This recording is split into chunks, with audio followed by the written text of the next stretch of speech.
Welcome to our channel. இன்னைக்கு இந்த வீடியோவில் நம்ம என்ன பார்க்க போகிறோம் அப்படின்னு பார்த்தீங்கன்னா, ஒரு முக்கியமான ஒரு அப்டேட் பற்றி தான் பார்க்க போகிறோம். ஆமாம், ஒரு சினிமா அப்டேட் தான்.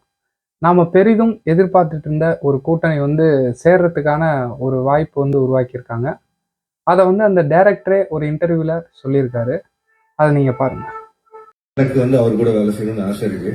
அண்ட் அதுக்கான ஒரு ரைட் டைம் அமையும் போது கண்டிப்பா I work with Ajith sir because I love Ajith sir. Tamil சினிமாவோட முன்னணி டைரக்டரான லோகேஷ் கனகராஜ், அதாவது ரீசெண்டாக ஃபேமஸான ஒரு டைரக்டர் அப்படின்னு கூட நம்ம சொல்லலாம். அவர் எடுத்த படம் ஒரு சில படங்கள் மட்டும்தான் ஓரளவுக்கு ஓடாமல் இருந்திருக்கு. ஆனால் அவர் எடுத்த அந்த மாநகரமாக இருந்தாலும் சரி, கைதியாக இருந்தாலும் சரி, ரீசெண்டாக வந்த விக்ரமாக இருந்தாலும் சரி, ஒரு மிகப்பெரிய லெவலில் தமிழ் சினிமாவில் ஹிட்டு கொடுத்துருக்கு அப்படின்னே நம்ம சொல்லலாம். அந்த 2 படம் எதுவும் சரியாக ஓடலை அப்படின்னு சொல்ல போனால் லியோ நம்ம எதிர்பார்த்த லெவலுக்கு ஒன்றும் இல்லை, பெருசாக படத்தில் ஒன்றும் இல்லை. அது ஆக்சுவலாக ரீமேக் படம் தான். இருந்தாலும் அந்த ரீமேக் படத்தை எடுத்தது கூட நமக்கு அவ்வளோ ஒரு சுவாரஸ்யமாக இல்லைன்னு தான் நம்ம சொல்ல முடியும். 2வது மாஸ்டரில் ஒரு போர்ஷன் நல்லாயிருக்கும், ஒரு போர்ஷன் நல்லா இருக்காது. ஒரு போர்ஷன் விஜய்க்காக எடுத்த மாதிரியே இருக்கும், அதாவது விஜய் கதை சொல்லி எடுத்த மாதிரியே இருக்கும். பட் அந்த விஜய் சேதுபதியை காமிக்கும் போது அது லோகேஷ் ஸ்டைலில் இருக்கும். இந்த 2 படம் அவரோட கெரியரில் சரியான ஒரு ஹிட்டு கொடுக்கல அப்படின்னே சொல்லலாம். இதை ஒத்துக்கணும் நம்ம. இருந்தாலும் அவர் ஒரு மிகப்பெரிய டைரக்டர். ரீசெண்டாக இவ்வளோ தூரம் வளர்ந்துருக்காரு. பெரிய பெரிய ஹீரோக்கள்லாம் வச்சு எடுத்துகிட்டு இருக்காரு. இப்போ கூட நம்ம ரஜினி சார் தலைவரை வச்சு கூலி படம் எடுத்துகிட்டு இருக்காரு. ஆகஸ்ட் 14 ரிலீஸ் ஆகுது அப்படின்னு சொல்கிறாங்க. என்னடா எல்லா டாப் ஹீரோவை வச்சு எடுத்துட்டாரு, இன்னும் நம்ம தலை அஜித் சாரை வச்சு எடுக்கலையே அப்படின்ட்டு சினிமா வட்டாரங்களில் எல்லாருமே பேசிகிட்டு இருக்காங்க. அது நமக்கே தெரியும். ஏன் நம்ம அஜித் ஃபேன்ஸ் கூட அதை நம்ம பேசிகிட்டு இருக்கோம், அதுவுமே தெரியும்.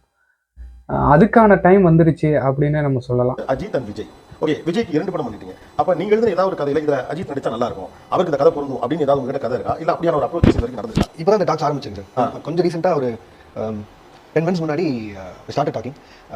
எனக்குமே அஜித் சார் ஒரு படம் பண்ணணும்னு இருக்கு சார். எனக்கு அவருக்கு ஒரு ஆன்ஸ்கிரீன் மரான்சிங் இருக்கு. அவரோட ஆக்ஷன் சைடு எனக்கு எக்ஸ்ப்ளோர் பண்ணணும்னு ஒரு ஆசை இருக்கு. என்னோட கைண்ட் ஆஃப் ஃபிலிம்ஸ்ல அந்த சட்டிலா ஒரு மாதிரி பண்ணணும்னு ஒரு ஆசை இருக்கு. அதுக்கு ஒரு கதையும் முன்னாடி பேசியிருந்தோம்.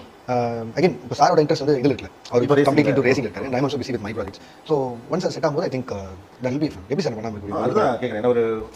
ஏன்னா நம்ம எதிர்பார்த்துட்டு இருக்கிறத விட லோகேஷ் கனகராஜ் கொஞ்சம் ஃபாஸ்ட்டாகவே இருக்காரு.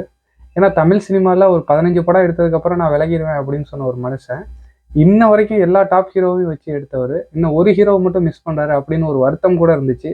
ஆனால் அந்த வருத்தமும் இப்போ போயிடுச்சு அப்படின்னே சொல்லலாம். ஆமாங்க, லோகேஷ் கனகராஜ் அவர்கள் தல அஜித் அவர்களோட மேனேஜர் சுரேஷ் சந்திராவை தொடர்பு கொண்டு ஆல்ரெடி பேசியிருக்காங்க. அவருக்கான ஒரு கதை கிட்டத்தட்ட கையில தான் இருக்கு. இப்போ நீங்க பேச்சு தொடங்கி இருக்கு அப்படிங்கிறது நேரடியாக அவரோட பேசியிருக்கீங்களா? இல்லை சார், இவர் மூலியமா பேசணும். நான் சுரேஷ் சந்திரா சார் எனக்கு ரொம்ப நாளாக தெரியும். அவர் என்ன வாட படம் தான் பேசுவார், முன்னாடி தெரியும், ஃபர்ஸ்ட் படத்துலேருந்து தெரியும். அப்போ அவர் சொல்லிட்டு இருந்தார், எப்படா இந்த சைடு எப்போ வருவேன் முன்னாடி கேட்டிருந்தார். சார் என்ன சார் சான்ஸ் கிடைச்சா வந்துட தான் போகிறேன், நீங்கள் ப்ராப்பராக அதுக்கு செட் பண்ணுங்க சார்னு சொல்லிட்டு பேசிட்டு இருக்கோம். இது நமக்கு இப்போ ஒரு 2-3 நாளைக்கு முன்னாடி தான் நமக்கு அவர் இன்டர்வியூவில் சொன்னதுக்கு அப்புறம் தான் நமக்கு தெரிஞ்சிச்சு. சப்போஸ் இந்த கூட்டணி சேர்ந்துச்சுன்னா ஒரு மிகப்பெரிய லெவலில் இருக்கும். எப்படின்னு பார்த்தீங்கன்னா, லோகேஷ் அவரோட சினிமா ஸ்டைல், தல அஜித் அவரோட ஆக்டிங்கு, அவரோட ஸ்டைல், இது 2த்தையும் மிக்ஸ் பண்ணும்போது உண்மையிலேயே ஒரு சூப்பரான ஒரு படமாக அமையும் அப்படின்னு நம்ம எல்லாத்துக்குமே தெரியும். இந்த கூட்டணி கொஞ்சம் தாமதமாக இருந்தாலும் ஒரு டயலாக் ஒன்று சொல்லுவாங்க, லேட்டாக வந்தாலும் லேட்டஸ்ட்டாக வரணும் அப்படின்ட்டு. அந்த மாதிரி தான் இருக்கும்னு நான் நம்புகிறேன். விரைவில் இந்த கூட்டணியை நம்ம தமிழ் சினிமாவில் எதிர்பார்க்கலாம் அப்படின்னு லோகேஷ் கனகராஜ் அவர்கள் நமக்கு ஒரு நம்பிக்கை கொடுத்துருக்காரு. மேலும் ஒரு அஜித் குமார் அவர்களின் அப்டேட்டோடு உங்களை சந்திக்கிறேன். தேங்க்யூ.